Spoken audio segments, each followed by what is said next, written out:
dans l'émission Parole de femmes. Nous parlons depuis hier de la reconnaissance et nous avons Nadine avec nous cette semaine. Bonjour Nadine. Bonjour Annabelle. Bonjour à bonjour toutes. Et bonjour à vous toutes. Vous allez toutes bien? Oui, fantastique. Dans la reconnaissance totale. Alléluia. Avez-vous remercié le Seigneur pour le souffle de vie aujourd'hui? Alléluia. Tout à fait. On applique ce qu'on dit dans l'émission. En tout cas, on essaye. Donc aujourd'hui, on va parler des dangers de la reconnaissance, les dangers de rechercher la reconnaissance des hommes. On a commencé un petit peu à en parler hier, mais on va plus creuser. On a vu, pour vous rappeler, si vous avez oublié de quoi on a parlé hier, que la reconnaissance en soi n'était pas un problème, mais par contre, d'avoir cette recherche de la reconnaissance, vouloir absolument que les hommes viennent combler ce besoin, pouvait devenir dangereux. Es-tu d'accord, Nadine? Oui, tout à fait. La Bible le dit, je crois, dans Jérémie, maudit soit celui qui se confie en l'homme. Dieu nous exhorte à nous confier en lui. Et rechercher notre reconnaissance auprès des hommes, c'est un piège dans lequel on va tomber. Il faut vraiment se poser la question à soi-même. Est-ce que cette reconnaissance, des fois, quelqu'un peut prendre la reconnaissance des gens pour de l'amour? Est-ce que c'est ma valorisation vient de cette reconnaissance? Est-ce que ça prend que quelqu'un dise quelque chose pour que je sente que j'ai vraiment fait quelque chose de bien? Donc, c'est hyper important de se poser cette question en soi-même et de savoir que si on cherche notre reconnaissance auprès des hommes, on va vivre dans un sentiment éternel d'insatisfaction parce que les gens ne sont jamais satisfaits.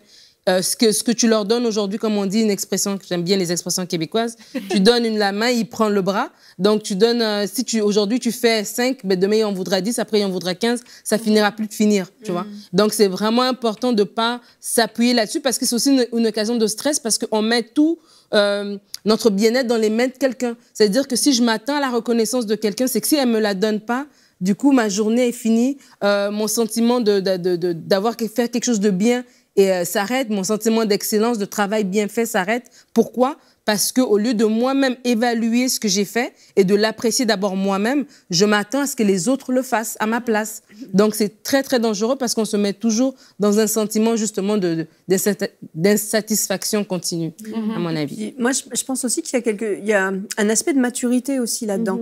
L'enfant apprend et grandit avec l'approbation de sa maman, de son papa, de son entourage. Et le « oui, c'est bien, vas-y », ça va l'encourager à grandir. Et donc, quand on est enfant, on en a besoin. Mais quand on est adulte, normalement, ce qu'on devait apprendre, on l'a appris, on n'a plus besoin qu'on lui dise « vas-y, t'es bon, t'es capable ». Et je pense qu'il y a vraiment une prise de conscience à faire quand on est trop accro à la reconnaissance autour de soi. Peut-être c'est un petit problème de maturité. Et quand on saisit ça, on se dit « ben oui, dans le fond, est-ce que j'ai vraiment besoin qu'on me dise « waouh, c'était bien, merci, ah ouais ». Et mais ça rejoint exactement ce que tu as dit, qu'on n'a pas, théoriquement, quand on est adulte, on n'a pas besoin, un petit peu, mais pas, on ne doit pas être accro à ça. Et tu te souviens, la Bible nous dit, gardez-vous de pratiquer votre justice devant les hommes. Pourquoi? Parce que nous n'aurons pas de récompense. C'est terrible. Ça calme tout de suite. Et quand on lit tout ce passage-là, en fait, on comprend que si notre récompense nous vient des hommes, si on a un clap-clap-clap humain, on n'aura pas de clap-clap-clap divin. Et tu te dis, bon, est-ce que ça en vaut la peine, finalement? Qu'est-ce que je préfère? Ouais, voilà. Qu'est-ce qui est de loin préférable? Mais je pense que dans ce passage-là, ce qui est crucial, c'est pour être vu des hommes. Donc, ça veut dire que le but de ce qu'on a fait, c'est pour être vu des hommes. Ça ne veut pas dire qu'on n'aura absolument pas de récompense. Parce que des fois, on va le faire pour Dieu, on va être vu des hommes quand même. Mais là, c'est vraiment si on le fait dans le but d'être vu des hommes. Là, tu l'as fait pour les hommes, tu as ta récompense. Par contre, si tu le fais pour Dieu, même si les hommes t'ont vu, c'est Dieu qui va te récompenser. Tout à fait. Et le fait de mettre nos efforts dans le sens pour être vu, on va mettre nos efforts dans tout ce qui est visible. Et on le sait, l'homme regarde à ce qui frappe le regard et Dieu regarde au cœur. Et si on veut plaire à l'homme, on va devoir mettre le paquet sur ce qui frappe le regard. Donc ça va être tous les aspects extérieurs de nos vies. Et là, on peut devenir addict du tu m'as-tu vu? Tu m'as-tu vu? Il y avait beaucoup de tu là-dedans. C'est québécois, ça, tu m'as réconfortant québécois. Waouh. Non, mais c'est vrai, et surtout aujourd'hui, avec la façon dont on vit, on est exposé avec Internet, avec les médias sociaux, on en parle souvent. C'est ça, on tombe très facilement, surtout si on a déjà, comme on a dit à l'émission passée, c'est dans une introspection que tu vas te rendre compte si tu as un désir, un besoin de reconnaissance, pas juste que, bon, tu as bien fait et puis c'est normal qu'on te tape on te donne une petite tape, tu as bien fait. Oui. Mais quand tu la recherches, si tu as déjà cette faille-là en toi, ben les médias sociaux, c'est clair que là, tu vas aller sur une plante glissante parce que tout ce que tu vas poster, tout ce que tu vas mettre, c'est pour des likes et tu vas te valoriser. Il y a des gens qui vont mettre une photo le matin et ils vérifient, hein. Ils sont rendus à combien de likes? Et puis, ben, ah, moi, j'ai plus de likes que ça. Ah, ben, telle chose. Et c'est ridicule.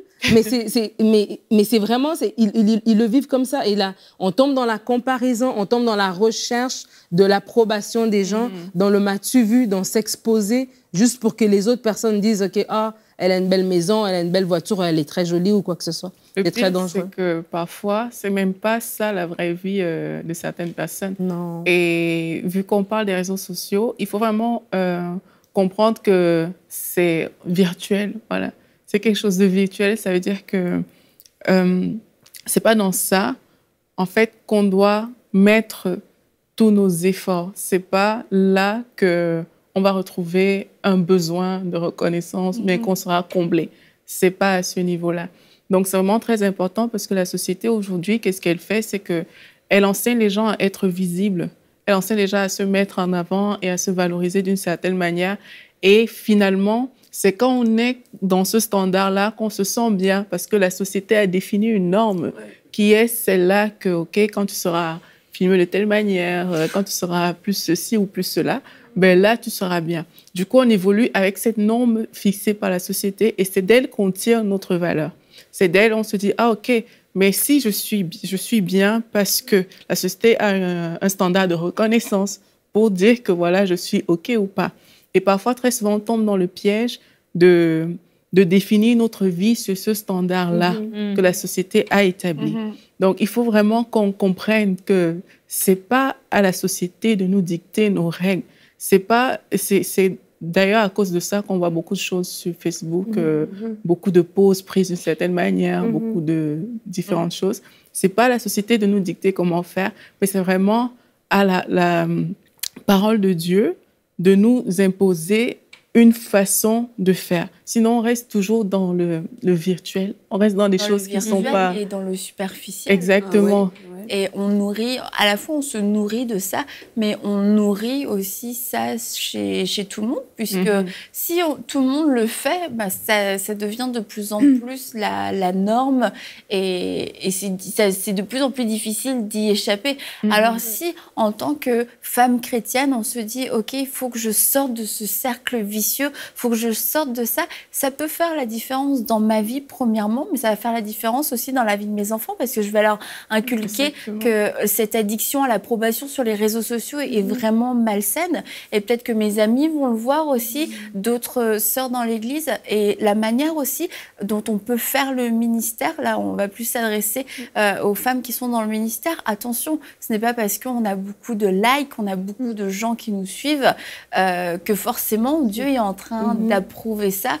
Et je pense que Dieu a plus de plaisir à voir une femme en train de le chercher, de prier, de faire des œuvres bonnes dans le secret, plutôt que de travailler à fond sa communication et de chercher absolument des suiveurs. Et à plaire, c'est pas du tout une marque d'approbation divine, parce que ça a marché auprès des hommes, en fait.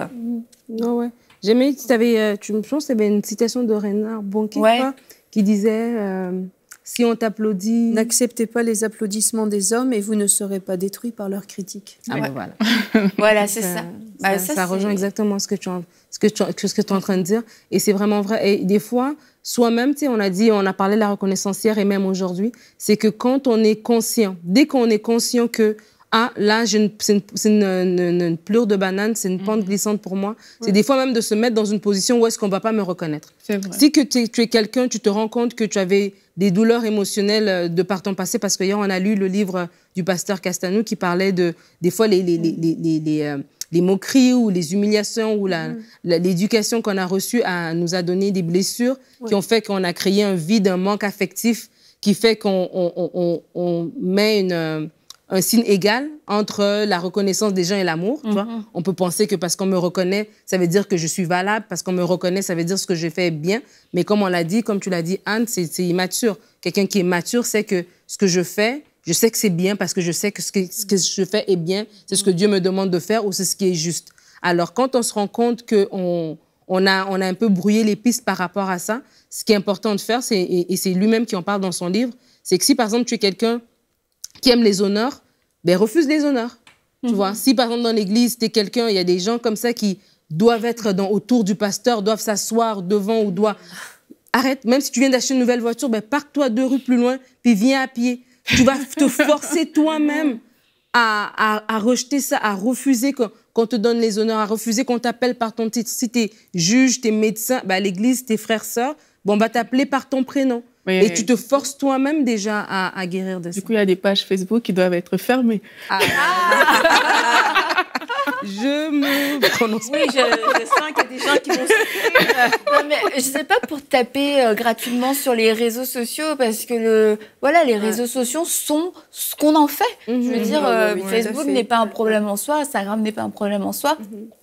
Tout comme le téléphone n'était pas un problème en soi, il y a des vies qui ont été sauvées grâce au téléphone, mais il y a aussi beaucoup de calomnies qui ont été transportées à travers le téléphone. Bon, bah voilà, après, c'est pas parce que nous, on en fait un mauvais usage qu'il faut tout jeter à la poubelle. C'est à nous d'être matures, d'être responsables, de savoir utiliser les choses de la bonne façon, puis de savoir à quel moment on franchit la frontière de notre témoignage. Le moment où Dieu nous dit « Stop, là, tu es en train d'alimenter ta chair, tu es en train d'alimenter quelque chose de mauvais. » Mais après, d'envoyer des photos à des gens, je veux dire, il y a rien de mal en soi. Toi, Anne, tes filles, elles habitent loin. Bah, ce serait dommage s'il y avait pas... Enfin, tu as une fille, en tout cas, qui habite loin. Ce serait super triste si tu n'avais pas moyen de pouvoir communiquer avec elle et s'il fallait qu'un bateau amène une lettre. Je veux dire, ce serait... Pigeon voyageur. Bah attends, ça fait pas si longtemps que ça que c'est plus comme ça, tu sais, c'est... Les bateaux et les pigeons voyageurs. Non, J'ai jamais connu les pigeons voyageurs. Non, je parle des bateaux, les lettres en bateau,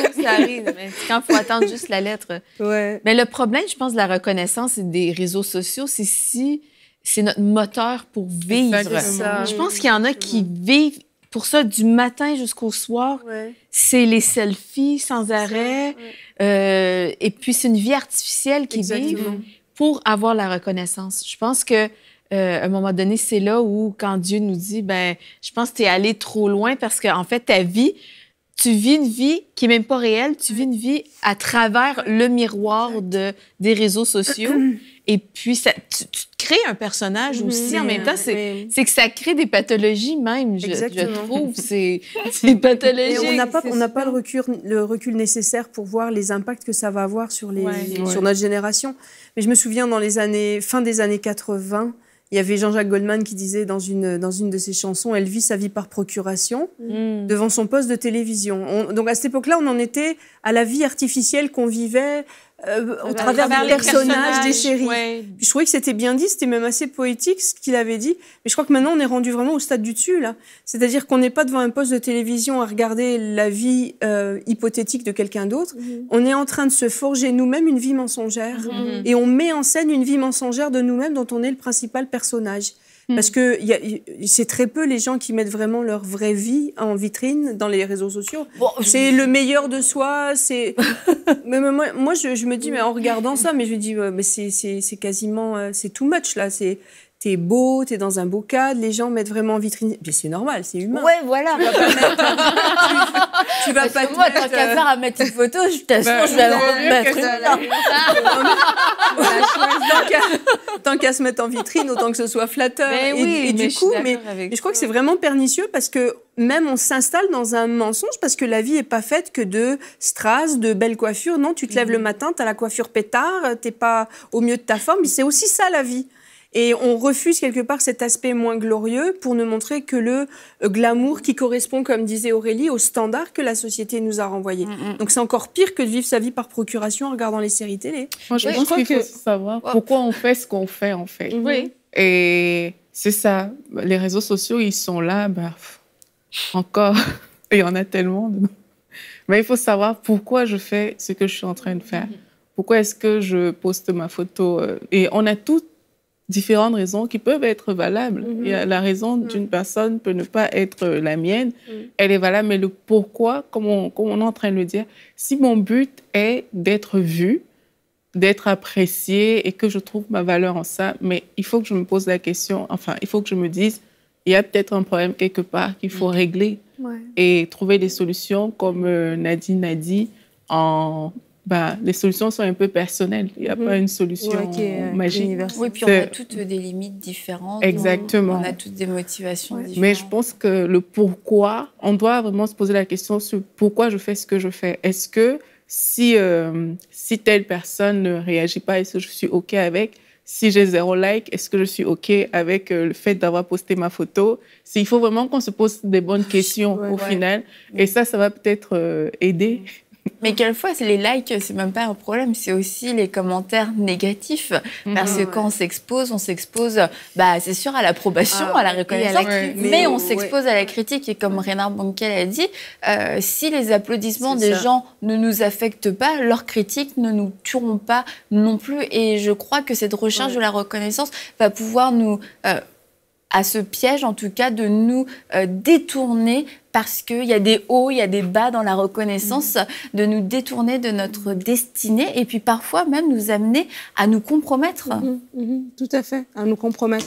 Et c'est vraiment un piège, comme tu dis. Et quand je crois que c'est hier qu'Aurélien en parlait, en disant que tu vas même faire des choses parce que c'est pas le vrai toi. Tu tombes dans une sorte d'hypocrisie parce que tu fais des choses pour l'approbation des gens, pour que les gens approuvent ce que tu fais. Donc, tu vas te présenter d'une certaine manière qui n'est pas vraie. Tu vas peut-être même aller à l'encontre de tes propres valeurs juste pour plaire à un certain groupe. Et ça peut arriver à tout le monde. Ça peut nous être arrivé d'être dans un groupe de personnes parce qu'on vient d'arriver dans un nouveau travail et tu veux plaire.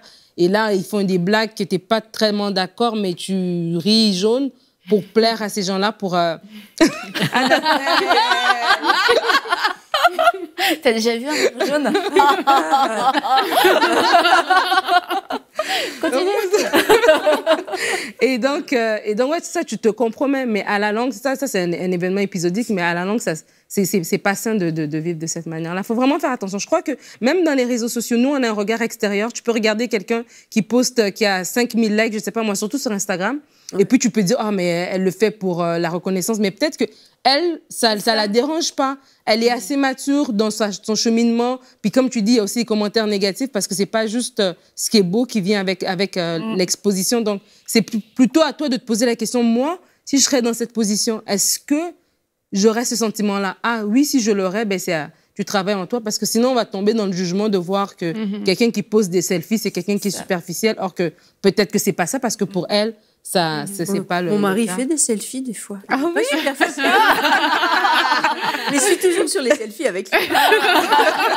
Non, mais encore une fois, on en revient à cette motivation. Qu'est-ce qui se cache derrière et comment aussi on va le gérer? Et puis, je crois que finalement, le point principal, c'est de trouver cette approbation en Dieu. Si Dieu approuve quelque chose, je veux dire, c'est normal au final que les hommes l'approuve, que les gens puissent l'approuver. Ils voient en nous quelqu'un qui fait la volonté de Dieu, et on sait que lorsqu'on sert le Seigneur, la Bible nous dit qu'on va voir la différence entre celui qui sert Dieu et celui qui ne sert pas Dieu.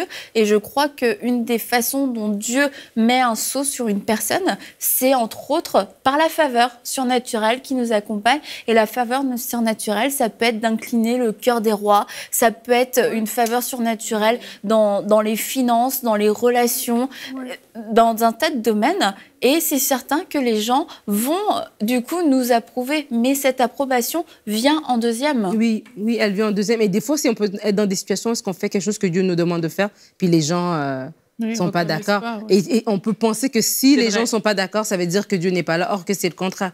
Donc c'est comme tu dis encore, c'est encore une fois, c'est nous-mêmes, c'est avec notre témoignage intérieur de ce que l'Esprit témoigne à notre esprit, qui va vraiment nous dire oui, on est dans la bonne direction, oui, on est en train de parler. C'est ça, si notre conscience nous reprend pas, si on le sait qu'on le fait parce que Dieu nous demande de le faire, puis qu'on n'a pas les likes qui viennent avec ce que Dieu nous demande de faire, l'important, c'est d'avoir l'assurance qu'on a été obéissant.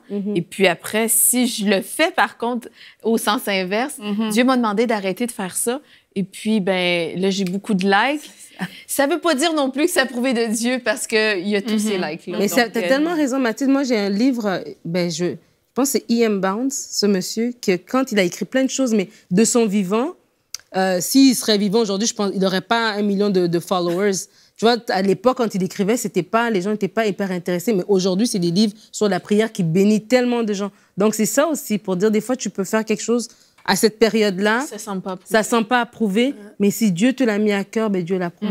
Puis on voit que Jésus n'était pas spécialement approuvé. Franchement, s'il avait dû attendre la reconnaissance des hommes, ça aurait été compliqué. Même Pierre lui a dit non, les gens voulaient dissuader d'aller à la croix. Mais Jésus savait pourquoi il était venu sur cette terre. Il n'a pas attendu que tout le monde dise ouais, go, c'est le moment, etc.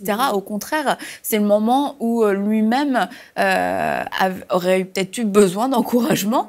Mais la Bible nous dit qu'il a été obéissant jusqu'à la mort et pas parce que les hommes l'ont encouragé. Et puis un dernier point qu'on aimerait aborder aussi par rapport à la reconnaissance, c'est lorsqu'on cherche cette reconnaissance-là, on devient, je trouve, une victime assez facile d'un entourage dangereux, quelquefois médiocre, mais quelquefois, oui, dangereux. Puis vous vous souvenez de notre amie Aurélie Barnabo, qui nous fait des petites vidéos. Elle nous a envoyé une vidéo sur son propre témoignage de recherche de reconnaissance.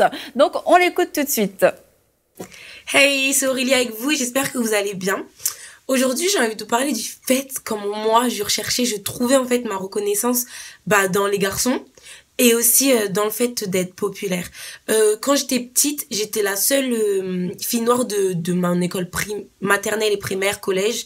Et du coup, quand je suis arrivée au lycée où il y avait un peu plus de mixité, si je peux dire ça comme ça, j'ai vraiment commencé à être reconnue aux yeux des hommes. Ce qui veut dire que les garçons commençaient à venir vers moi, les gens populaires ont commencé aussi à venir vers moi. J'ai commencé à être un peu connue, on va dire, dans le lycée.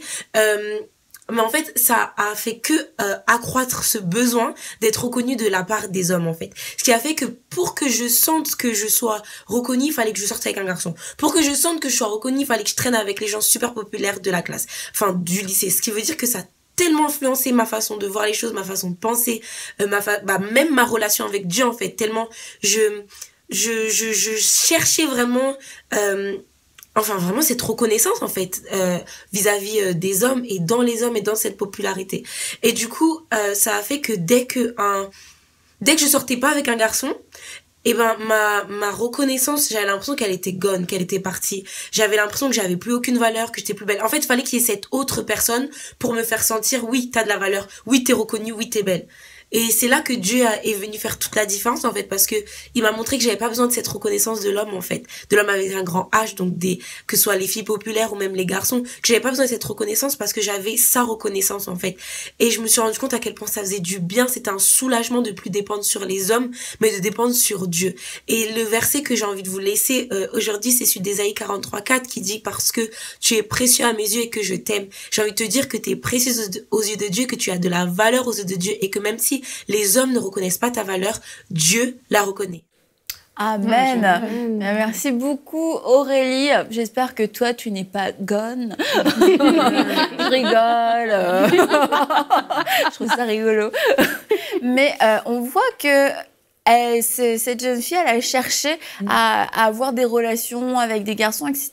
Et c'est dangereux parce qu'on se met vraiment dans des situations vulnérables seulement parce que on a soif de tellement plus de reconnaissance. On le disait, c'est tellement un puissant fond. Puis je crois que c'est hier, toi, Anne, tu disais... tu parlais d'être affamé. Et dans les proverbes, on lit que celui qui a faim trouve doux tout même ce qui est amer. Et finalement, il y a des gens autour de toi qui sont nuisibles. Et puis parce que tu as tellement faim d'amour, tu penses que la reconnaissance, c'est l'amour. Ça devient doux pour toi alors que c'est vraiment dangereux. Oui, c'est dangereux. Tu tombes, exactement, le témoignage de cette fille d'Aurélie est tellement puissant parce que tu tombes dans le désir de plaire. Tu veux tellement l'approbation des autres, tu tombes dans des comportements que normalement tu n'aurais pas eu, des agissements que tu n'aurais pas eu. Pourquoi? Parce que tu cherches la reconnaissance des autres. Et les autres, quand ils savent ça, quelqu'un qui sait que tu as cette faille-là, on va te manipuler, on va travailler. Moi, je me rappelle quand on était petit, il y avait cette fable de la fontaine du corbeau et du renard. Bah oui. Tu vois, le renard qui parle et le corbeau qui lâche ce qu'il avait dans la bouche parce qu'il était tellement plein de flatterie. Et c'est ça, c'est que l'ennemi peut utiliser des gens pour te dérouter complètement parce qu'ils te flattent, parce qu'ils te disent des choses, parce qu'ils t'amènent sur un chemin sur lequel tu n'étais pas destiné à être. Pourquoi? Parce que tu es en recherche de validation, en recherche d'amour. C'est vraiment un danger de vouloir plaire aux gens. Et ça, on retrouve ça parfois dans des groupes, que ce soit dans un groupe d'église, à l'école et tout.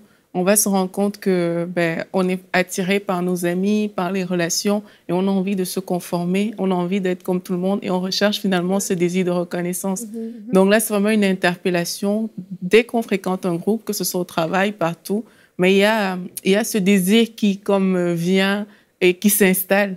Donc vraiment, il ne faut pas qu'on tombe là-dedans. Il faut qu'on sache que oui, il faut être OK avec des gens. Le but, c'est pas d'être en marge de tout le monde.